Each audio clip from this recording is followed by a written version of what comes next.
The night my father shattered me began with applause. His investors toasted his visionary leadership, cameras flashing across the marble ballroom like lightning. I stood beside him, the daughter he once called his greatest creation, now treated like background decor. When I lifted my glass and said, "To you, Dad, the man who built everything," he turned toward me with that cold, perfect smile. "Don't embarrass me, Stella," he said, loud enough for everyone to hear. "I'd rather raise a dog than raise you." Laughter. Real, cruel laughter. Then he added, "You'll never be good enough to run my company." The sound cut deeper than glass. I smiled anyway, pretending it didn't hurt, but something inside me shifted a small, deliberate click, like a lock opening. Because that night, my father didn't just humiliate me. He handed me the reason to destroy his empire. I'd spent weeks helping my father prepare for that night, the annual Beaumont Investors Gala. Every flower, every seating chart, every word of his speech had passed through my hands. It was supposed to be my moment too, my first appearance, as the company's future COO. But standing there, surrounded by men twice my age and women pretending to care, I realized I was nothing more than an accessory. My father, Charles Beaumont, commanded the room like a king. His laugh boomed. His hand rested on the shoulder of whichever investor he needed that quarter. And when his eyes met mine, I saw irritation, not pride. "Smile, Stella," he hissed under his breath. "You look like a funeral guest." I obeyed. I always did. When dinner ended, I stood, heart pounding, and lifted my glass. "To my father," I began, voice steady despite the tremor in my chest. "Who built an empire from nothing. You've always been my greatest inspiration." It was genuine until he laughed. Loud, sharp, cruel. "Don't embarrass me," he barked. "I'd rather raise a dog than raise you." The laughter started like a spark, then roared into wildfire. Men in tuxedos slapped each other's backs. Women covered their mouths, whispering, "Did she really think she'd take over Beaumont Industries?" My skin burned. My vision blurred. Still, I forced a smile. Then he leaned closer, voice dripping with venom. "You'll never be good enough to run my company. You don't have the spine or the brains. You're a sentimental little girl pretending to be a leader." That broke something in me, but it also built something new. I remember the silence that followed my reply. I remember the way every glass froze midair. I turned toward him and said quietly, "You're right, Dad. I'm nothing like you. I don't lie to investors. I don't hide money offshore. I don't destroy people just to look powerful." The room went dead silent. Even the pianist stopped playing. His face drained of color. "What did you just say?" I smiled wider. "Just a toast, Father." Then I sat down. Slowly, calmly. While he tried to laugh it off, I saw fear flicker behind his eyes. That was the moment I knew the humiliation wasn't mine anymore. It was his. And before the night was over, I would make sure the entire world saw it too. The morning after the gala, my face was everywhere. Photos of my father's legendary wit trended on business blogs. Headlines mocked, "The Beaumont heiress who couldn't take a joke." My phone lit up with texts from people pretending to sympathize. But beneath their pity, I heard laughter, the same cruel echo from last night. My father, meanwhile, was having breakfast with 2 board members, sipping espresso as if nothing had happened. When I entered the dining room, he didn't even glance up from his tablet. "Stella," he said, calm and clipped. "Next time you speak at my events, get my approval first." I stood there, fists tight at my sides. "You humiliated me in front of your investors." He finally looked up, smiling thinly. "Correction," I reminded everyone who's in charge. "You should thank me. This will toughen you up." He went back to reading stock reports while I stood frozen. That was when I noticed the folders beside his plate marked private, Cayman accounts, confidential transfers. He caught me looking. "You don't touch my files." "I wasn't." "Don't," he snapped, voice low. "You're not ready to handle the business. You never will be." Something inside me whispered, "Watch him." That night, when the mansion was quiet and his study door closed, I slipped into his office. The scent of expensive cigars and old money clung to everything. On his mahogany desk sat a sleek black laptop, the screen still glowing faintly, password protected, of course. But my father had a habit: he reused combinations. Birthdays, stock codes, even old racing numbers. I tried one after another until, on the seventh attempt, the screen unlocked. The folders I found weren't ordinary financial documents. They were maps of deceit shell companies, offshore accounts, transfers timed perfectly before quarterly reports. Millions hidden under names I didn't recognize. One folder was labeled Project Orion. Inside, fake invoices, fake vendors, and a signature that wasn't his, it was mine. My blood ran cold. He'd forged my name. Every document pointed to one thing. If the fraud was ever exposed, I'd be the one blamed. The realization hit me like a scalpel to the chest. My father hadn't just humiliated me, he'd set me up. I copied everything to a flash drive, heart pounding, deleting my tracks as I went. As I left the study, I paused at the doorway, looking back at his empire, the art, the awards, the photographs of him shaking hands with presidents and billionaires. "Raise a dog, huh?" I whispered. "Let's see how loyal your friends are when they find out who you really are." That night, I didn't sleep. I planned. And by dawn, I had one goal: to destroy Charles Beaumont using the very empire he thought I wasn't good enough to inherit. I'd always believed I had to win alone. Growing up, my father called that independence stubbornness. But standing in his study with a flash drive in my pocket, I understood something else. To bring down an empire, you need people who know how empires are built and how to dismantle them. The first person I called was Ava Rivera, a forensic accountant I'd worked with during an internship. Ava was small, unassuming, and terrifyingly good with numbers. We met in a corner booth at a cafe 3 blocks from Beaumont Industries. She stirred her coffee like she was considering murder. "Show me everything," she said, no preamble. Her eyes skimmed the flash drive like a surgeon inspecting an X-ray. I handed it over and watched her plug it into her laptop. She didn't smile when the spreadsheets unfolded.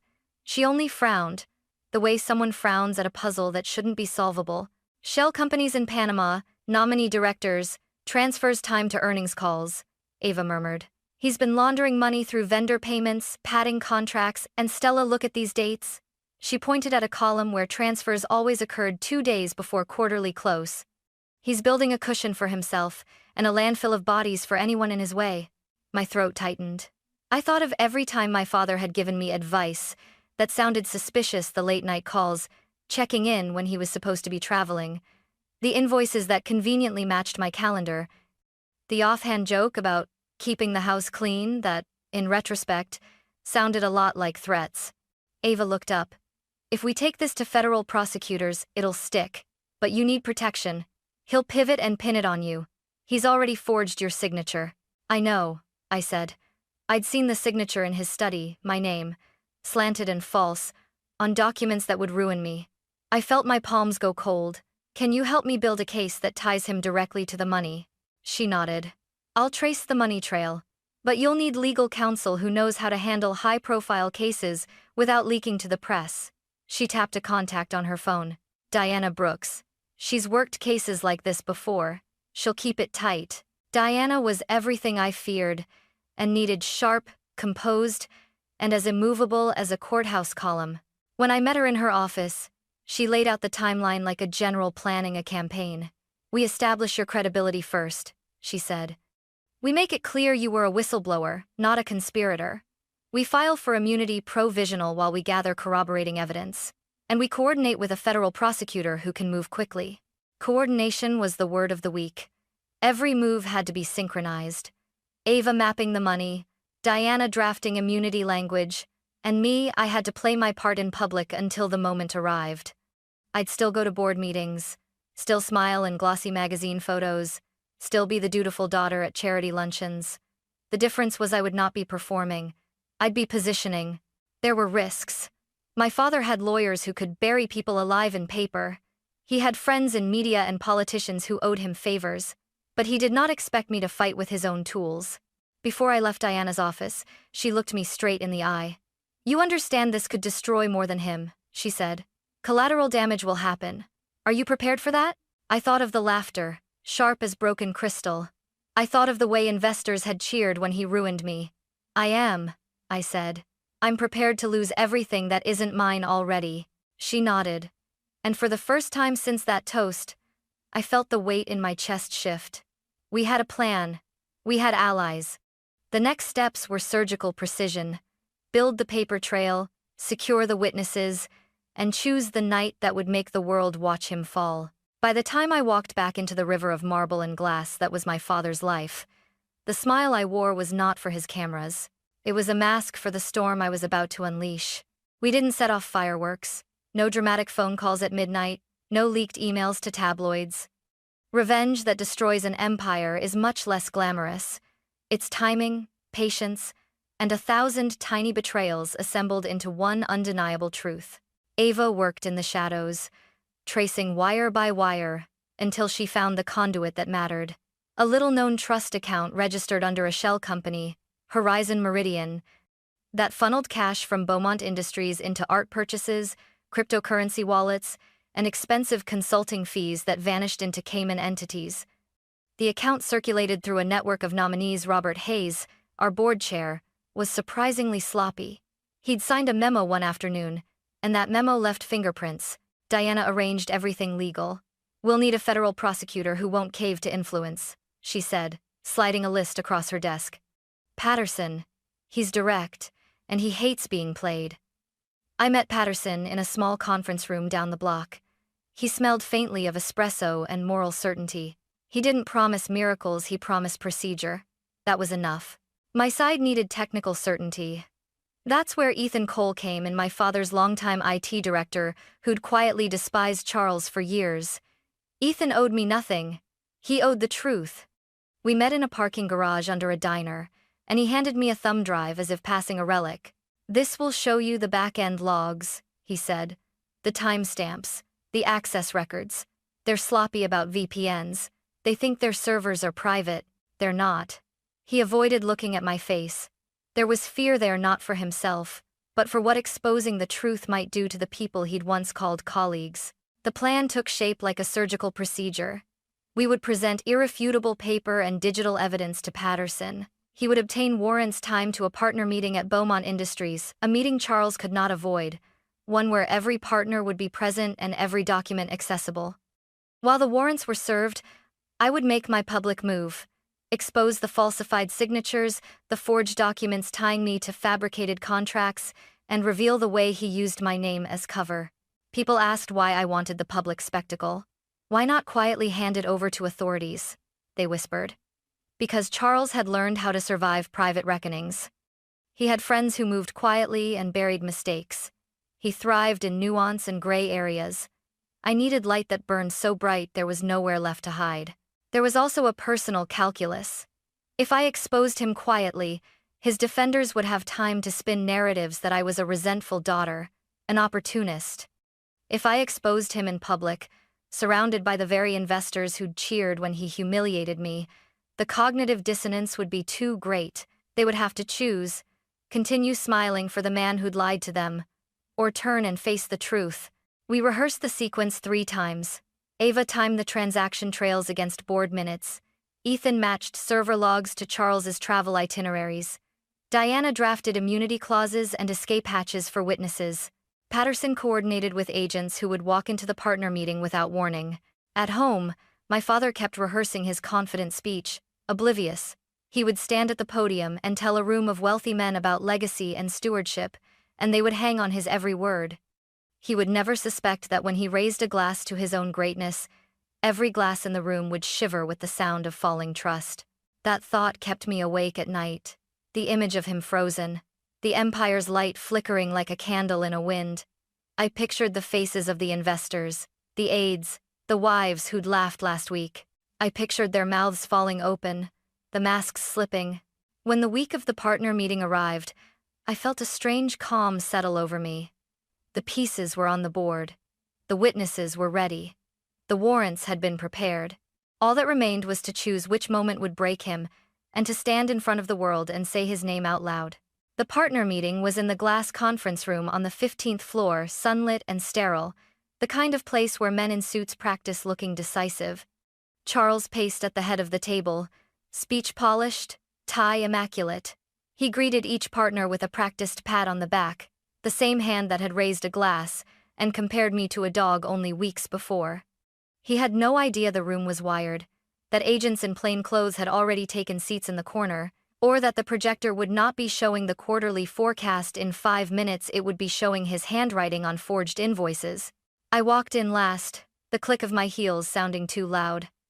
For a second, the room remembered me as the daughter in the glossy family portrait on the floor above. Then Charles saw me and smirked, a look that demanded applause. Saturday. My chest felt like a drum, but my hands were steady. Before we start, I said, and the room turned. I want to address something personal. His smirk sharpened into curiosity. He expected melodrama, not procedure. Diana was on my left with a file folder that looked innocuous enough to be a menu. Ava sat across from me, fingers crossed under the table. Ethan's eyes were fixed on Charles. Unreadable. I've brought documentation, I continued, and slid the thumb drive across the table toward Patterson, who rose without showmanship and connected it to the conference system. The projector flickered, then filled the glass wall with spreadsheets, offshore transfers, and a red highlighted trail that led straight to Horizon Meridian. You don't need to press play, Charles barked. This is a stunt, is it? I asked. Or is it the part where all your friends find out how you've been treating them? I touched the screen, and the spreadsheet zoomed to a transaction dated the week of your philanthropic gala. The vendor name matched the invoice, signed my signature. His face moved through color like someone watching a bad magic trick. That's a forgery, he said, voice thin. You planted this. You're trying to ruin me. Ava leaned forward. Look at the audit trails, Charles. Server logs show the entries made from your office terminal at 2:12 a.m., the same night you were supposedly in Boston. Ethan verified the VPN fingerprints. You can't move the timestamps. Bradley, our legal counsel, swallowed audibly. Partners were whispering. Someone laughed nervously, then cleared his throat and stopped. The room smelled suddenly of coffee and fear. You're lying, Charles repeated, but his eyes were searching for an audience to rescue him. No one offered one. I played the recording next. His voice, unvarnished, instructing a subordinate on how to shift funds before Davidson reviews. It was small and clinical, no bravado, just arithmetic and cruelty.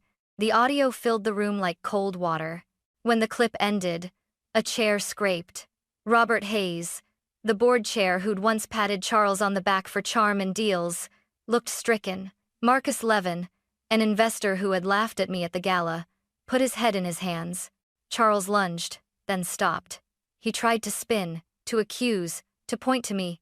You set me up. But his words fell into the blank space I'd created. Patterson stood and read the warrant. Federal seizure of company accounts, arrest of involved officers pending. Agents moved with legal rhythm, calm, and absolute. The partners' faces changed from disbelief to calculation. Phones came out not to call for help, but to salvage reputation, to distance, to log legal counsel. Jennifer, Robert's wife, whispered to her husband, eyes wide. We invested because of him. Now she looked like someone seeing the foundation of their house crumble. Charles went white, then red, then hollow. He tried to laugh, but it came out thin. He reached for my hand as if to beg, but the hand that had raised a dog comment a month ago had no right to mine now. I stood. You taught them to laugh at me, I said softly. You taught them cruelty as entertainment. Tonight they learned what they funded. I watched his empire unravel, accounts frozen, boardrooms emptying, PR teams drafting statements. The sound that filled the room wasn't applause. It was the flurry of falling dominoes. As agents led him out, people avoided my eyes, or met them with something I hadn't expected. A twitch of shame, a small, reluctant respect. The laughter that had once filled gala halls had curdled into something else. The stunned silence of those who'd loved the story he'd told about himself. When the door closed behind him, I felt the tremor of victory, but also the emptiness that follows a long sprint. There was grief, too grief for what had been, for the daughter who once believed in a father, for the cost of making truth public. Outside the room, a clerk asked if I wanted a statement. I nodded. Then I walked out into the elevator, the city skyline folding around me like an audience. The Empire's lights were still on, but for the first time I saw fissures in the glow. The news broke before sunset. Charles Beaumont arrested in federal fraud investigation. By morning, every headline screamed my father's name and mine. Whistleblower daughter exposes billionaire father. I watched the coverage from my penthouse apartment, coffee cooling beside me, hands trembling only slightly. The footage showed him in handcuffs, head down, surrounded by cameras. He looked smaller, older, but still wearing that same expression, the one that said this isn't over. The phone wouldn't stop ringing. Some calls were from reporters, others were from board members pretending to be concerned. My father's lawyer left 12 voicemails in 1 hour, demanding statements, cooperation, silence. But there was one message that made me stop. "Stella, it's Eleanor Beaumont. Please, call me back." My grandmother, a woman who'd once told me that Beaumonts don't cry, we invest, had never called me in years. Her voice now sounded frail, almost afraid. When I arrived at her estate that evening, she was sitting by the window, pearl necklace trembling in her hand. "I should have stopped him," she said before I could speak. "Your father." He started small. Little lies, little shortcuts. I told myself it was ambition, but it was rot. Her eyes filled with tears. "He hurt you," and I watched. For the first time, I saw her not as the matriarch of the dynasty, but as a mother broken by her own creation. "Grandma," I whispered, "he tried to destroy me." "He would have," she nodded. "And you saved us all. But you'll need to finish what you started." She slid a folder across the table. "These are the old accounts, the ones from when he first took over the company. You'll find names, people who helped him. They'll turn on you next." I opened it. Familiar names. Board members, investors, even family friends. They'd built the empire with him, brick by brick, lie by lie. That night, I called Ava and Diana. "We're not done," I said. "We're going after everyone who made him untouchable." Diana exhaled. "You're talking about dismantling a dynasty." "Exactly." The next week became a blur of subpoenas, interviews, and leaked recordings. Ava's tracing uncovered another shell company, Bluebridge Consulting, registered under my uncle's name. He'd been laundering dividends for decades. The dominoes fell fast. The SEC launched parallel investigations. Investors sued. Former allies begged for immunity deals. And then came the inevitable retaliation. A brick through my window. Anonymous threats. My car keyed. One morning, a letter arrived in an unmarked envelope. "Stop this before someone gets hurt." But I'd already decided no one could scare me back into silence. Each night, I stood at the balcony overlooking the city my father once ruled. The lights shimmered like broken glass. Below them, his empire crumbled piece by piece, and all I could think was how fragile power truly was. He'd built an empire on fear, and I was burning it with truth. Some nights, I still heard his voice echoing, "You'll never be good enough to run my company." But now, I smiled. He was right. I wasn't running it, I was burying it. The courthouse smelled like polished wood and anxiety. Rows of journalists lined the pews, their cameras whispering clicks as I took my seat behind the prosecution's table. I wasn't there as a daughter anymore, I was a witness, the woman who had turned the Beaumont name into evidence.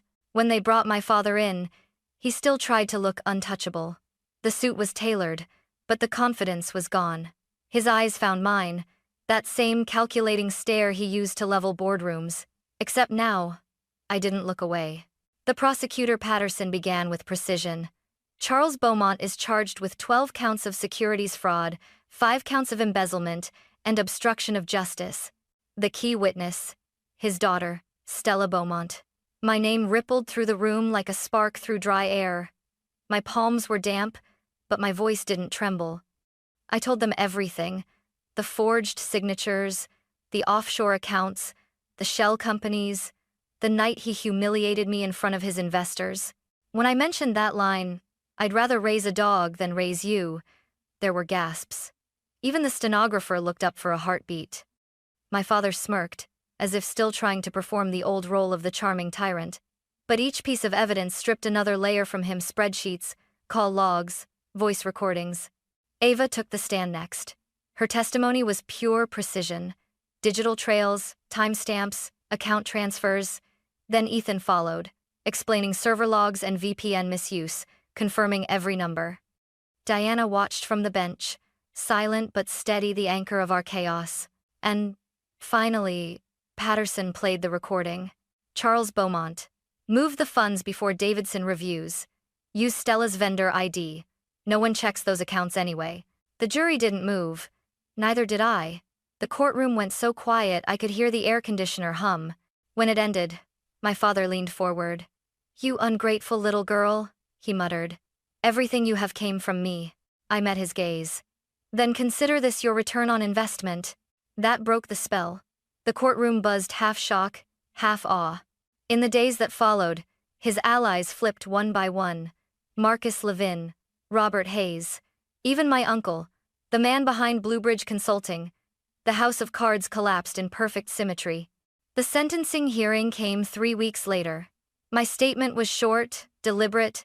"Your Honor, I'm not here to talk about the money my father stole," I said, voice steady. "I'm here to talk about what he taught me, that cruelty can wear a suit, and silence can be obedience. He built an empire out of both. I'm simply making sure it doesn't survive him." The judge looked at my father, then at me. "Mr. Beaumont, you built your empire on deceit. Your daughter built her courage on truth. The court sentences you to 8 years in federal prison." My father didn't flinch, but his jaw tightened. As guards led him away, he turned once, like he wanted to say something, maybe an apology, maybe another insult. I'd never know. I didn't need to. Outside, flashbulbs exploded like gunfire. Reporters shouted questions. "Stella, do you forgive him? Will you take over Beaumont Industries?" I stopped on the courthouse steps, wind tugging at my hair.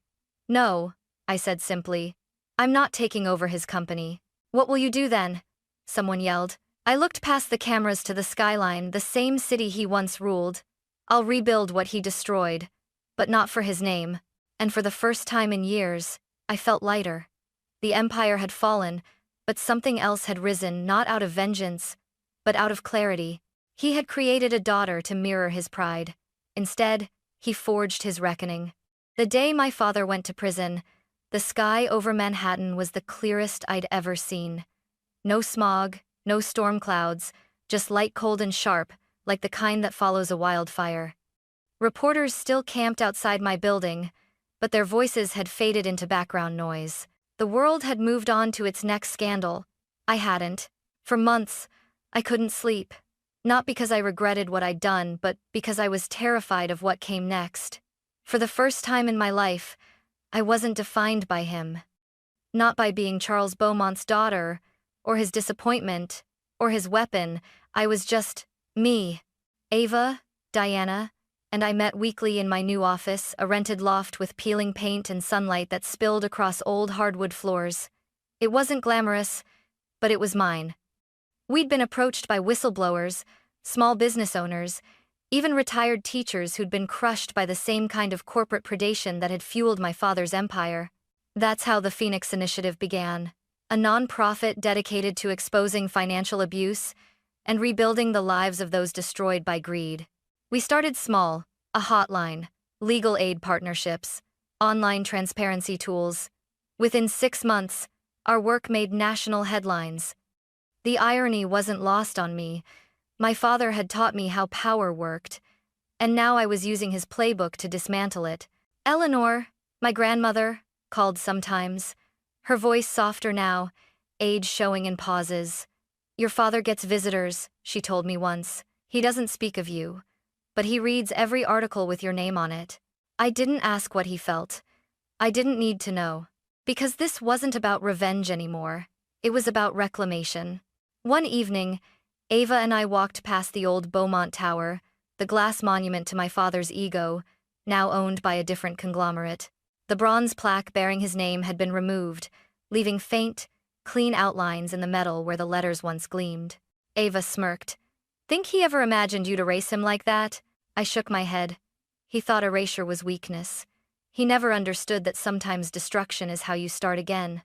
That night, I attended the Phoenix Foundation's first gala, a quiet, untelevised event filled not with billionaires, but with people who had survived financial ruin and rebuilt. When the applause began, I froze for a moment. the sound too familiar. It used to follow him. Now it surrounded me. I raised my glass. To every person who's ever been told they weren't enough, I said. To every voice that was laughed at, silenced, dismissed.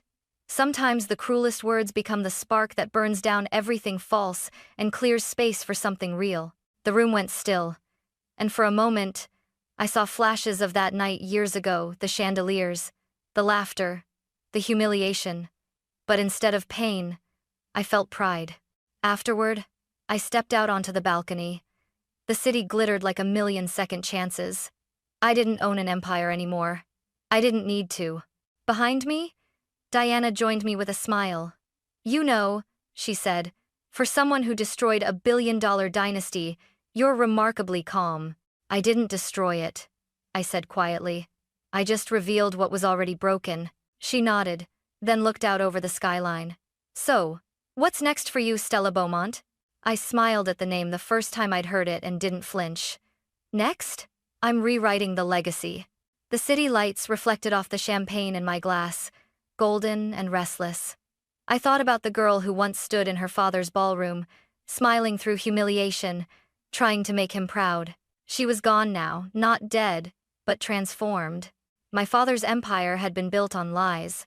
Mine would be built on light. Because some legacies burn, so others can finally see.